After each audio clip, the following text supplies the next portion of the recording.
It is day 11 of literary terms जो हम youth and Prakash publication book से कर रहे हैं और इस सीरीज़ को आगे बढ़ा रहे हैं सक्सेसफुली।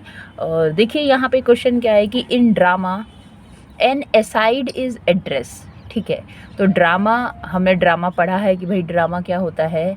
इसमें ये बात की गई है एसाइड की कि एसाइड इज़ एड्रेस, तो किन चारों ऑप्शन में से किसको एड्रेस किया जाता है ना। तो जैसे ही हमें ये क्वेश्चन आएगा, एक एसाइड और दूसरा है सॉलिलोकी, है ना। सॉलिलोकी, इन दोनों की बात होती है, एसाइड एंड सॉलिलोकी की बात होती है। तो देखो एसाइड, सॉलिलोकी क्या है कि भाई खुद से बात करना, है ना, खुद से ही बात करना सॉलिलोकी। पर एसाइड में क्या है, सॉलिलोकी में ना वो दूसरे करेक्टर जो स्टेज पर हैं वो सुनते, ना ही ऑडियंस सुनती है, तो ये हो गई सॉलिलोकी। पर एसाइड क्या होता है, एसाइड में जो हमारे साथ के करेक्टर हैं वो तो नहीं सुनते, पर जो ऑडियंस है वो सुनती है। हमारे साथ वाले जो करेक्टर हैं वो तो नहीं सुनते, पर ऑडियंस जो है वो सुनती है। अब साथ वाले करेक्टर क्यों नहीं सुनते, तो किंग क्लॉडियस है तो वो उससे जब वो बातें करता है अच्छी अच्छी, तो तब वहाँ पे एसाइड आता है, किसका, हेमलेट का। ठीक है, अब यहाँ देखते हैं क्या है, to an audience by an actor. तो aside is address to an audience by an actor. The words so spoken are not mean to be heard by other actors in the stage. हाँ, ये बात तो है कि भाई जो aside है, एसाइड एड्रेस की जाती है, ऑडियंस को तो बताई जाती है ना, एक्टर के द्वारा, हीरो के द्वारा। But the words so spoken are not mean to be heard, पर ये समझा जाता है, माना जाता है कि जो वर्ड्स बोले जा रहे हैं ये सुने नहीं गए हैं bye other actors on the stage, stage पे जो और एक्टर हैं उनके द्वारा। तो ये तो एसाइड है, ये बात सही है। यूजीसी नेट में आया, पर टीजीटी के लिए, पीजीटी के लिए बड़ा ही इम्पोर्टेंट क्वेश्चन है ये।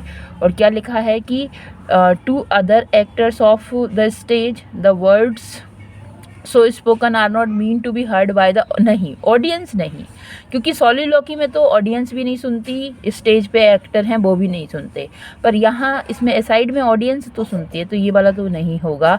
Bye the playwright to the audience, पर प्ले राइट नहीं, वो जो एक्टर है उसके द्वारा, तो ये गलत हो गया। By the protagonist to his, नहीं, वो किसी के लिए भी हो सकता, वो तो एंटागोनिस्ट के लिए नहीं है, वो किसके लिए है, वहाँ पे अदर जो हैं उनके लिए। ठीक है, यहाँ देखिए क्या इसका ऑप्शन भी है कि in drama an aside is address to an audience by an actor, the words are so spoken are not meant to be heard by other actor on the stage, है ना। तो इस प्रकार बोले जाते हैं कि, और माना जाता है, समझा जाता है कि एक्टर्स को नहीं सुनाई दे रहा, ऑडियंस को हमारी बात सुनाई दे रही है। नेक्स्ट है हमारा क्वेश्चन कि which of the following statements best describes the term deconstruction. Deconstruction, deconstruction, ये जो डीकंस्ट्रक्शन, ये जो टर्म है, ये पूछा जाता है, पूछा गया है, और ये कई बार आ जाता है। अब क्या पता हमारे उसमें भी आ जाए। ठीक है, तो ये तो पॉइंट किया है किसने, जैक्स डेरिडा आते हैं इनके लिए।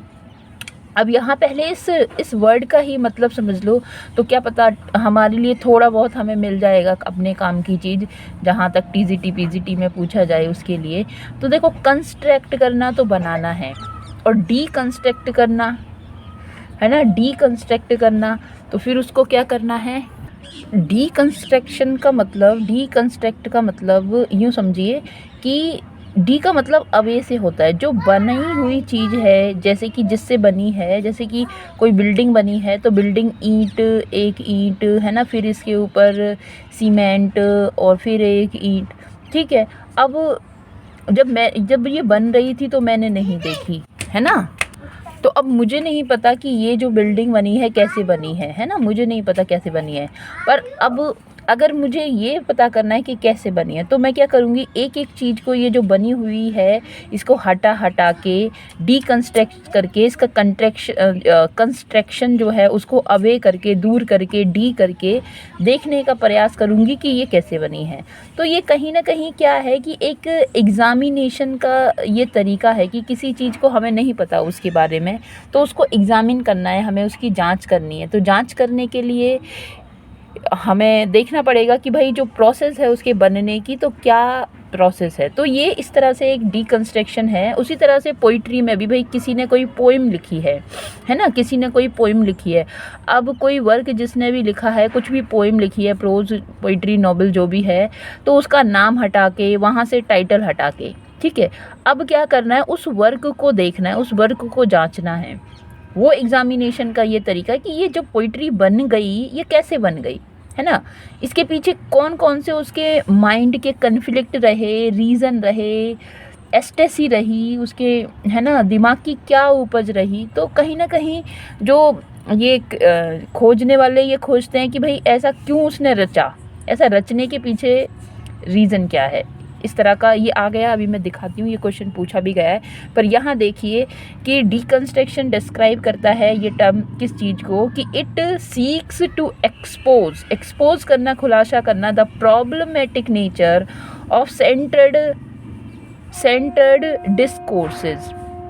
ठीक है, तो हाँ, एक्सपोज करने का तो काम करता है ये प्रॉब्लमेटिक नेचर को ऑफ सेंटर्ड डिस्कोर्सेज। तो जो केंद्र में जो डिस्कोर्सेज हैं उनको, इट एडवोकेट सब्जेक्टिव और फ्री इंटरप्रिटेशन। व्याख्या की बात तो ये नहीं, व्याख्या की इसमें बात नहीं है, मेनली इसमें एक्सपोज, खुलासा करने की बात है। इट एम्फेसिस, जोर देता है, द इम्पोर्टेंस ऑफ हिस्टोरिकल। नहीं, ये ज़रूरी नहीं है कि क्या रहा होगा।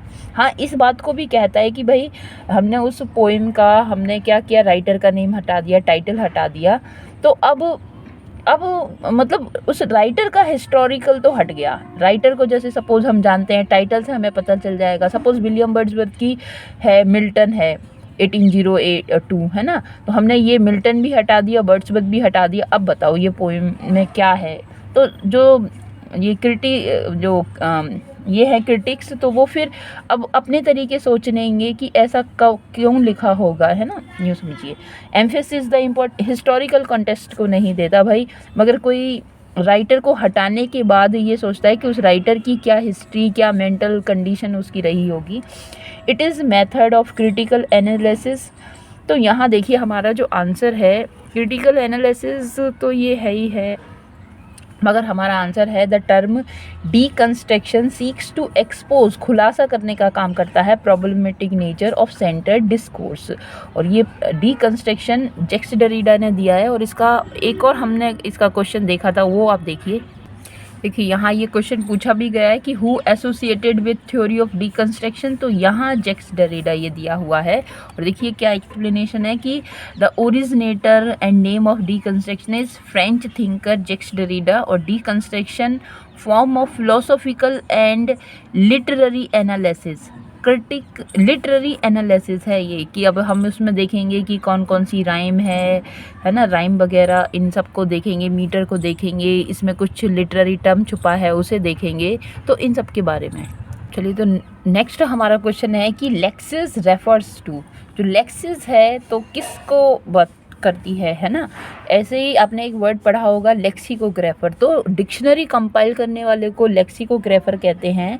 और लेक्सिस जो वर्ड मतलब है वो वर्ड से है, all word forms having meaning और ग्रामेटिकल फंक्शन। हाँ, ये सही है। हिस्ट्री ऑफ वर्ड और study of select word forms या सिलेक्शन ऑफ वर्ड। तो इसमें जो हमारा आंसर है वो है ए। तो हमारा आंसर है A, lexis means all words form having meaning और ग्रामेटिकल फंक्शन। उनका मीनिंग क्या है और ग्रामेटिकल फंक्शन वो क्या है, नाउन है, एडजेक्टिव है, एडवर्ब है।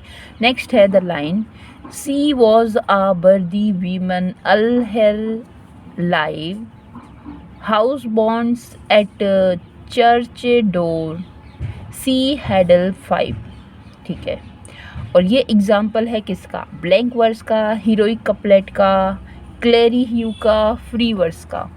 ठीक है, फ्री वर्स तो सोच लो, फ्री वर्स में क्या राइम होती है, और इसमें तो राइम छुपी हुई है। देखो लाइव 5, तो फ्री वर्स में तो ना तो मीटर होता और ना ही राइम होती। ब्लैंक वर्स में मीटर होता है, आयम्बिक पेंटामीटर होता है, पर राइम नहीं होती। तो फ्री वर्स यूँ आप काट सकते हो, और इसके मीटर भी गिन लीजिए। सी वॉज, तो एक सिलेबल सी एक से ही बनना है ना, सी वॉज 2 3, सी वॉज आ 1 2 नहीं 1 1 1, वर्दी तो ये 2 सिलेबल हैं, है ना। वीमन तो ये में भी 2 हैं, अल एक है, हर एक है, और लेवी लाइव 5 लाइव ये तो एक ही है। देखते हैं कितने हुए, 1 2 3 4 5 6 7 8 9 10, ठीक है। अब यहाँ पे husbands 2 syllable, at 3, culture इसमें 2 सिलेबल हैं, डोर एक है, सी एक है, हेडे ये कौन कितना है ये तो मुझे नहीं पता, हेडे एक ही है शायद इसमें, है ना। और 5 ये एक है, तो इसमें गिनते हैं कि 2 और 1 3 और 2 5 6 7 8 9, इसका मतलब ये 2 से ही बना है ना। तो इसका मतलब 10 सिलेबल इसमें हैं, तो ये पेंटामीटर है।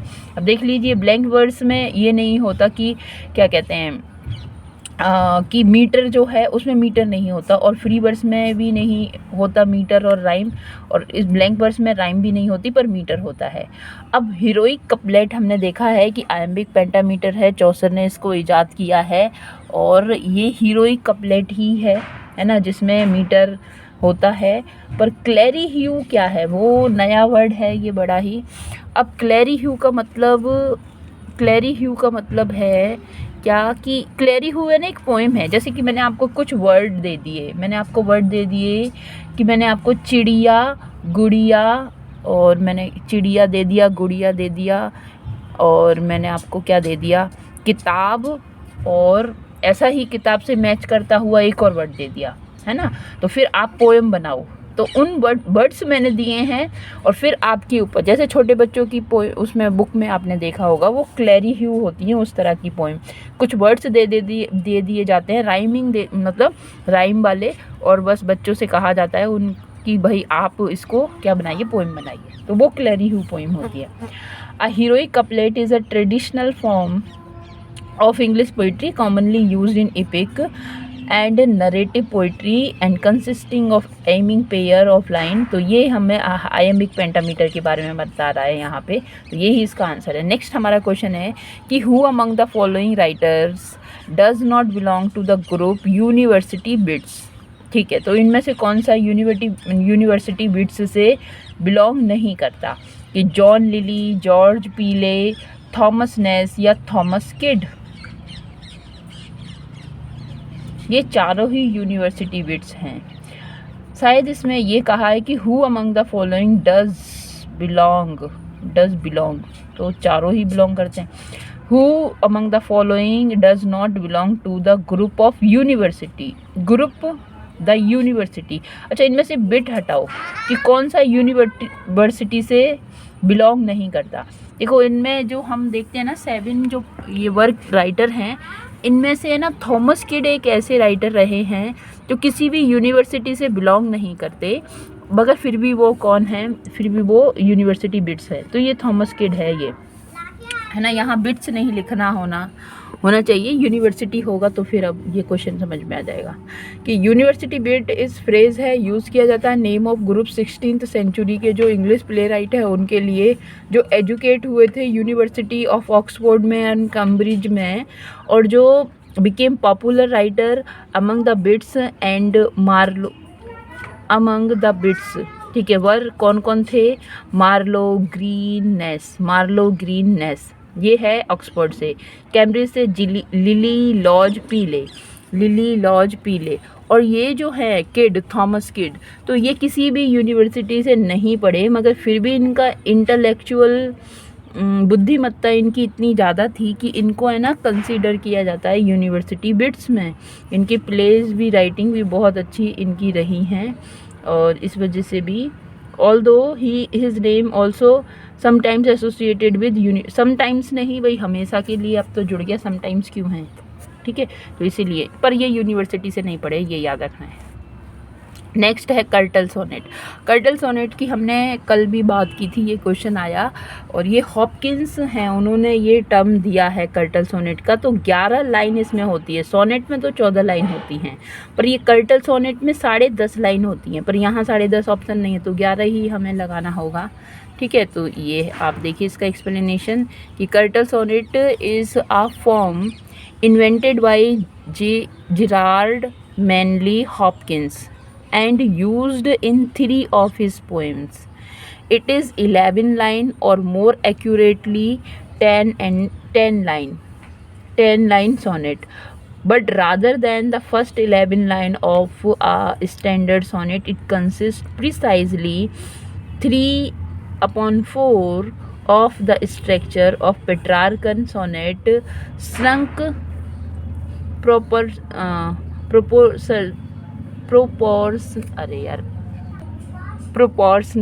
प्रोपोर्शनली। कभी कभी क्या है, इतना बोल बोल के थक जाते हैं कि जी बोलती नहीं है। तो इसको हमने, ये वाला जो टर्म है ना, इसको हमने बड़े अच्छी तरह से देखा भी है, जहाँ उसमें ऑक्टेव और सेस्टेट होते हैं, तो इसमें सेस्टेट और क्वार्टीन होते हैं, अगर याद है तो इससे पहले वाले लेक्चर में या फिर उससे भी पहले में हमने इसे डिस्कस किया है ना। तो ये 11 लाइन का है। नेक्स्ट है the term egotistical sublime coined by. तो ये ईगोटिस्टिकल सबलाइम किसने कॉइन किया है, और वर्ड्सवर्थ आपने पढ़ा है तो वहाँ उनको कहा है वर्ड्सवर्थ को ईगोटिस्टिकल सबलाइम। पर ये कि किसने कॉइन किया है ये वाली बात है कि एस.टी. कॉलरिज ने, जॉन कीट्स ने, विलियम वर्ड्सवर्थ और विलियम हेजलिट। तो ईगोटिस्टिकल कह के तो इनको क्रिटिसाइज़ किया, तो ये तो आंसर नहीं है, इसका आंसर है जॉन कीट्स। जॉन कीट्स ने ये जो वर्ड है ईगोटिस्टिकल सबलाइम, इसको कॉइन किया है और दिखा है कि the phrase was first used by Keats in a letter to Richard Woodhouse dated 28 October 1818 saying that poet has no self. वही उनका कोई सेल्फ मतलब नहीं होता, खुद का अभिमान स्वाभिमान नहीं होता, और पोइट अपने आप में कुछ नहीं है ना। चलिए नेक्स्ट हमारा क्वेश्चन है, whereas Thomas Wyatt adopted Petrarchan या पेट्रार्कनिज्म सोनेट। ठीक है, थॉमस वॉट ने लिखा है तो पेट्रार्कन सोनेट की पेट्रार्कन थीम पर लिखा है। साउंड्स एंड मीटर इन्होंने ये अडॉप्ट किया है। सरेज वर्ड्स, जो सरे के सोनेट हैं, tends to look back beyond Petrarch to the. अब इटालियन सोनेट, इंग्लिश सोनेट है ना, ये हमें देखने को मिलते हैं। तो यहाँ पे इटालियन सोनेट तो पेट्रार्क के हैं, जबकि ये सरे के जो वर्ड्स हैं टेंड टू लैटिन वर्ड्स, हमें फ्रेंच वर्ड्स और स्पेनिश वर्ड्स नहीं आएगा है ना। और जबकि ये इससे मतलब वो नहीं हो जाना कि स्पेंसेरियन सोनेट होते हैं, पर स्पेनिश नहीं, फ्रेंच और स्पेनिश वर्ड्स नहीं। आपने इंग्लिश वर्ड्स सुना होगा या इटालियन सुना होगा, तो इटालियन तो जाता है पेट्रार्क के लिए, और सरे ने भी लिखे हैं जो इंग्लिश सोनेट है तो उसको लैटिन, वो लैटिन वर्ड्स हैं। यहाँ पे बड़ा अजीब तरह से ये क्वेश्चन दे दिया है। अब यहाँ पर इसका एक्सप्लेनेशन भी बड़ा अच्छा दिया है, देखिए क्या कि Surrey was the first English poet to use blank words. सबसे पहले हुए ये जिन्होंने ब्लैंक वर्ड्स यूज़ किया। देखो पहले तो इसमें ब्लैंक वर्ड्स यूज़ नहीं किया जाता था, इसमें राइम वर्ड्स किया जाता था, पर ब्लैंक वर्ड्स फिर सरे ने यूज़ किया और उसके बाद इनने यूज़ तो कम किया, शेक्सपियर ने ज़्यादा यूज़ किया। ठीक है, और वो ब्लैंक वर्ड्स था अनराइम और आयम्बिक पेंटामीटर, ब्लैंक वर्ड्स कहने का मतलब। ठीक है, तो in his translation of second and fourth book of वर्जिल्स Aeneid from Latin into English, तो लैटिन से इंग्लिश में इन्होंने, लैटिन लैंग्वेज से इंग्लिश लैंग्वेज में इन्होंने उसे ट्रांसलेट किया। ठीक है, तो इसको याद रखना कि वर्जिल वॉज एन एंशियंट। अब ये वर्जिल के बारे में यहाँ दे दिया है कि वर्जिल कौन थे, एंशियंट रोमन पोइट थे ऑफ ओरिजिनल अगस्टन पीरियड के, famed for 3 major work, 3 work के लिए उन्हें जाना जाता है इन लैटिन। क्या इक्लॉक्स, और इक्लॉक्स जो है पास्टोरल पोइम है ना, और जॉर्जिक्स एंड द इपिक एनियड, इन 3 के लिए। जॉर्जिक्स की भी हमने जिक्र किया है, और ये किसको, जो फार्मर वगैरह है उनसे रिलेटेड है, और एनियड। पेट्रार्क ये तो हो गया किसके बारे में, वर्जिल के बारे में। देखिए पेट्रार्क वॉज इटालियन है ना। पेट्रार्क इटालियन पोइट थे, मिल्टन ने पेट्रार्क को फॉलो किया है, शेक्सपियर ने ये जो इंग्लिश सोनेट हैं इनको फॉलो किया है, ठीक है। तो पेट्रार्क, और इस पर मैंने लेक्चर भी है मेरा, आप देख सकते हैं प्ले लिस्ट में। तो Petrarch was an Italian sonnet of 14th century who is credited to initiating renaissance humanism, ठीक है। जो क्रेडिटेड जिनको किया जाता है इनिशिएट करने का, स्टार्ट करने का Renaissance humanism, together Wyatt and Surrey are known as father of English sonnet for their excellent translation of Petrarch sonnets. तो पेट्रार्क सोनेट के ट्रांसलेशन के लिए थॉमस और सरे और वॉट दोनों को ही फादर इंग्लिश सोनेट का माना जाता है, जबकि वॉट जो है एडॉप्टेड पेट्रार्कन स्टाइल और इटालियन मॉडल इनटू इंग्लिश, और Surrey give them rhyming metre 14 line division 3 quatrain में, जिनके 4 लाइन का और 2 लाइन का है ना 3 क्वार्टिन, और एक कपलेट की बात करते हैं। दस differentiating it from Petrarchan Octave, है ना, जो कि इसको डिफरेंट करता है, अलग करता है। पेट्रार्कन उसमें 8 और 6 लाइन है, पेट्रार्कन में 8 और 6 लाइन, जबकि ये जो इंग्लिश सोनेट है इसमें 3 क्वार्टर, 4 तिया 12, 12 और 2 14, तो इस तरह से हैं इसमें, जबकि इसमें 8 और 6 हैं। तो सरे is also credited for translating Latin words into English. तो ये इसकी एक्सप्लेनेशन है, ये बड़ा अच्छा एक्सप्लेन करके यहाँ पे दिया है। नेक्स्ट है the term practical criticism is coined by, है ना। तो प्रैक्टिकल क्रिटिसिज्म की यहाँ पे बात है कि William Empson, I A. Richard, F R. Leavis और W.K. बिमसेट जूनियर, ठीक है। बिमसेट जूनियर का नाम है, यहाँ JR करके जूनियर है। और बिमसेट हमने पढ़ा है अभी, जो फैलेसी है इंटेंशन फैलेसी, और इसको हमने पढ़ा है, इसमें इंटेंशनल फैलेसी और अफेक्टिव फैलेसी में हमने W.K. बिमसेट को पढ़ा है। विलियम एम्सन, तो विलियम एम्सन और ये क्या कहते हैं, विलियम एम्सन को भी पढ़ा है हमने। इनने 7 टाइप्स ऑफ एम्बिग्यूटी दी थी विलियम एम्सन ने। और यहाँ जो आंसर है हमारा ये I.A. रिचर्ड है, I.A. रिचर्ड्स, है ना। तो प्रैक्टिकल क्रिटिसिज्म देने वाले I.A. रिचर्ड हैं, और इनके बारे में लिखा है कि I.A. Richard was English educator, literary critic हैं, whose work contributed to the foundation of new criticism. जो नया आलोचनावाद है उसका फाउंडेशन ये करते हैं, शुरुआत करते हैं। He wrote the book principles of literary criticism. याद रख लो कि I.A. रिचर्ड, जैसे कि एरिस्टोटल की पोइटिक्स हमने याद रखी है, उसी तरह से I.A. रिचर्ड्स की principles of literary criticism, principles of literary criticism, इसको याद रखना है।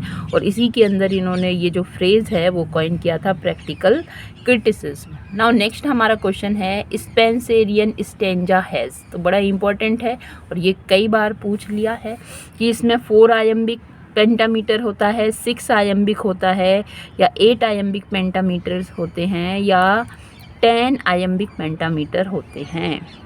4 क्वार्टरेन हो जाएगा, 4 नहीं, 6 नहीं। देखो एक स्पेंसेरियन जो स्टेंजा है ना वो तो 8 लाइन है, और 9वीं लाइन जो होती है वो किसकी होती है, 9वीं लाइन जो हमने पढ़ा था, क्या नाम है उसका, हाँ एलेक्जेंड्राइन, है ना। तो वो एलेक्जेंड्राइन, उनमें हेक्सामीटर होता है जो 9वीं लाइन होती है।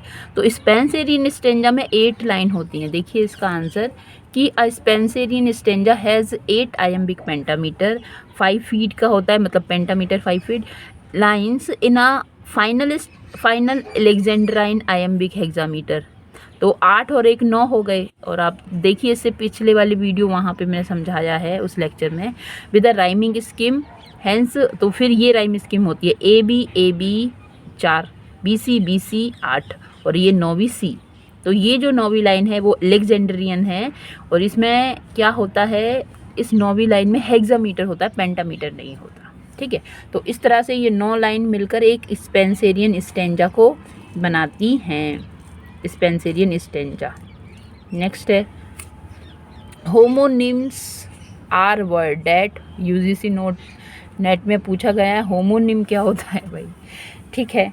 क्या होमोनिम में are pronounce differently but have the same meaning, कि दो अलग अलग वर्ड हैं, प्रोनाउन भी अलग किए जाते हैं, है ना, पर क्या सेम मीनिंग होता है? या refer to both male and female of the human species, या फिर आर स्पेल्ड सिमिलरली, स्पेलिंग तो सिमिलर है बट हैव डिफरेंट मीनिंग। हाँ, ऐसा तो हमने कुछ पढ़ा भी है। और रेफर टू पीपल, नहीं, पीपल वगैरह को ये सब इनको नहीं करेगा। इसका जो ऑप्शन है वो सी है। होमोनिम बड़ा इजी वर्ड है। होमोनिम, है ना, हम लोग करते हैं synonym, antonym, homonym, paronym. Next है होमोनिम। अच्छा, ये देख लो, homonyms are word that are spelled similarly but having different meaning, है ना। स्पेल्ड तो सिमिलर है पर डिफरेंट मीनिंग है। किसी किसी में स्पेल्ड डिफरेंट और मीनिंग सिमिलर होता है, जैसे कि स्पेलिंग है आई और आई, तो ये तो स्पेलिंग तो ये क्या कहते हैं इसमें डिफरेंट है, मीनिंग भी इसमें डिफरेंट है। पर कुछ कुछ हैं ऐसी वर्ड जिनमें क्या कहते हैं स्पेलिंग सेम है और मीनिंग उसके डिफरेंट है। और होमोनिम को देखें तो जैसे एक वर्ड है बार्क, है ना, तो बार्क हम डॉग बार्किंग करता है, जबकि जो ट्री होता है उसका ये जो पार्ट है ऊपर वाला वो बार्क, उसका छाल उसे कहते हैं, है ना। तो ये फिर एक ही वर्ड है और इसके अलग अलग मीनिंग भी हैं, तो ये होमोनिम हो जाएगा। एक होमोफोन है ये आई और आई, ठीक है। नेक्स्ट है mystery and miracle plays in English were based on. Mystery Bible की स्टोरीज पर है, मिस्ट्री, मिरेकल और इंटरल्यूड, है ना। देखो कुछ इस तरह के जब हम इतना पढ़ के आ गए हैं तो ये जैसे ही हम ऑप्शन क्या देखें, हम पहले अपना आंसर ही बता दें, है ना। तो इतना हमने इनको मिस्ट्री, मिरेकल प्ले, ड्रामा को पढ़ा है आपने, कॉमेडी उसमें पढ़ी है, एलिजाबेथन ड्रामा, उससे पहले के ड्रामा, तो प्री एलिजाबेथन ड्रामा जो हुआ करते थे वो बाइबल की जो स्टोरी पर है उस पर बेस्ड हुआ करते थे। तो फोकलोर नहीं है, लेजेंड, इंग्लिश लेजेंड नहीं है, लेजेंड्स तो उसमें है पर इंग्लिश नहीं, एंग्लो सेक्शन मिथ्स नहीं है, पर वो बाइबल की स्टोरी पर हैं, तो बिब्लिकल स्टोरीज हमारा आंसर होगा इसमें। तो लिखा है कि mystery and miracle plays in English were based on biblical stories, popular 13 to 16th century में, और उसके बाद तो शेक्सपियर आ गए, बाहर निकलने लगा, थिएटर बनने लगे। दे वर परफॉर्म्ड बाय यॉर्क, चेस्टर और वेकफील्ड और कन्वेंटी साइकिल्स, है ना। इसमें ना साइकिल्स हैं, साइकिल्स कुछ जो वर्क एंथोलॉजीज़ हैं, यूँ समझ लिए उस तरह से साइकिल हैं। साइकिल मैंने समझाया है, बताया है, जब लेक्चर आपको ड्रामा प्री एलिजाबेथन पर बताया तो वहाँ आप देखिए उसे, बड़ा अच्छा है। क्या the term humanist was first used bye, अब किसने सबसे पहले किया, कि हेलेन किक्सियस या कैट मिलेट ने, एलिस वॉकर ने, या गायत्री स्पिवाक ने, ठीक है। तो ये टर्म जो है किया है कॉइन एलिस वॉकर ने, ठीक है। तो इसका आंसर है the term humanism was first used by Alice Walker in 1979 in her short story coming apart. इसीलिए ये हमारा जो ऑप्शन डी है वो करेक्ट है। नेक्स्ट है plagiarism is well known word and concept in academic circle. The word plagiarious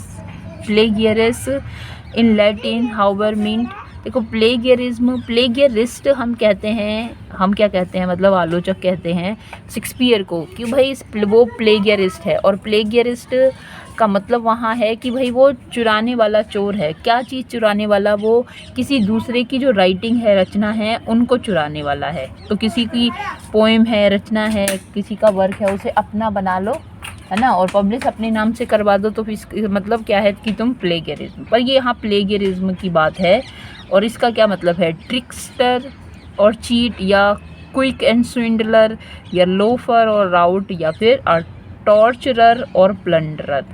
तो यहाँ पे जो आंसर है इसका जो मतलब है दिया हुआ इधर, तो क्या कि अ टॉर्चरर, अ प्लंडरर, और टॉर्चर करने वाला, प्लंडर गलतियों से भरा हुआ है, plunder. Plagiarism in Latin means kidnapper. अच्छा, लैटिन में इसका मीनिंग है किडनैपर, सिड्यूसर और plunderer. So all options are correct according to UGC. If one is to be chosen then option. अच्छा, सारे ही करेक्ट हैं, अगर किसी एक को चूज़ करना है तो भाई चलो इसको कर लिया। तो चलिए देखिए, ये भी ध्यान रखिए। इस तरह से पूछ लिया है। Which of the following is another term for describe art for art से, कला कला के लिए है, और इसके लिए हमें ये जो कहा है वॉल्टर पीटर, हाँ वॉल्टर पीटर ने ये दिया है। और आर्ट की बात है, देखो वहाँ पर भी मैंने बताया था आर्ट है तो फिर क्या है कि डायडेक्टिसिज्म है, नियो रियलिज्म है, रियलिज्म है या एस्थेटिसिज्म है। तो इसका जो आंसर है, आर्ट की बात एस्थेटिसिज्म में होगी, तो इसका आंसर है एस्थेटिसिज्म। और ये क्वेश्चन हम पहले भी आया है और हमने इसे देखा है, उसे भी देखेंगे, एक बार रिवीजन हो जाएगा उसका, उस क्वेश्चन का भी। जो रिपीट क्वेश्चन हुए हैं तो यूँ समझ लीजिए कि इम्पोर्टेंट है और उसका रिवीजन करना हमारे लिए ज़रूरी है। लिखा है कि art for art sake is usual English rendering of a French slogan from the early 19th century and expresses a philosophy that in intrinsic value, जिसकी कोई आंतरिक वैल्यू है, of art only, सिर्फ आर्ट के लिए, true art, सच्ची कला है ना, is diverged from didactic, कि उसमें कोई सीख मतलब सीख वाली बात नहीं है, मोरल वाली भी नहीं है, अल्टीरियरियन की भी बात नहीं है, यूटिलिटेरियन की भी बात नहीं है, फंक्शन नहीं है, बस सिर्फ बात है किसकी, ट्रू आर्ट की। और देखिए ये एक क्वेश्चन भी आया है ऐसा, मैं उसे दिखाती हूँ। हाँ, हमने 2 क्वेश्चन डिस्कस किए थे। एक तो डेफिनेशन है इसकी, the addition of curiosity to the desire of beauty, तो ये जो डेफिनेशन किसने दी है, वॉल्टर पीटर ने दी है, ठीक है।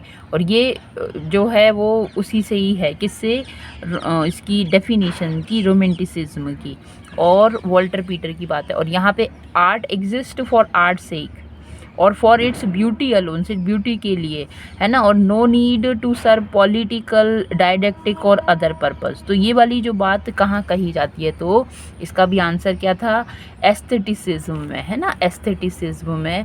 और यहाँ देखिए तो यहाँ यही कहती है कि सर्व नो पर्पस, पॉलिटिकल, डायडेक्टिक और अदर पर्पस नहीं करता, ब्यूटी अलोन, सिर्फ ब्यूटी की बात करते हैं यहाँ पर। तो ये पक्का हुआ होगा, आगे बढ़ते हैं। लिखा है कि romanticism was liberalism in literature, who said, तो ये बात किसने की है कि रोमांटिसिज्म क्या है, लिबर्टी से लिबरलिज्म है। तो विलियम वर्ड्सवर्थ ने की है, साउदे ने की है, वॉल्टर पीटर ने की है और विक्टर ह्यूगो ने की है।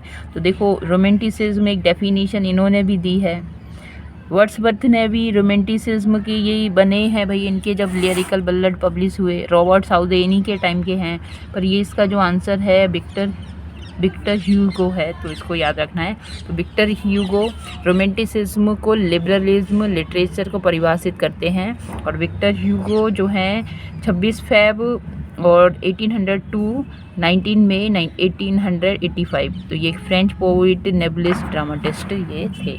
लास्ट क्वेश्चन है आज का, और क्या है, हाँ ये तो सही है क्वेश्चन, अच्छा है। The error of evaluating a poem, evaluation करने में उसको, है ना, by the emotion effects upon the readers is known, तो वो कौन सी फैलेसी है कि इंटेंशनल फैलेसी। इंटेंशनल हम समझ चुके हैं, किसने टर्म इसको दिया है, ये भी हमने अभी भी डिस्कस किया है ना, अफेक्टिव फैलेसी, पैथेटिक फैलेसी या लॉजिकल फैलेसी।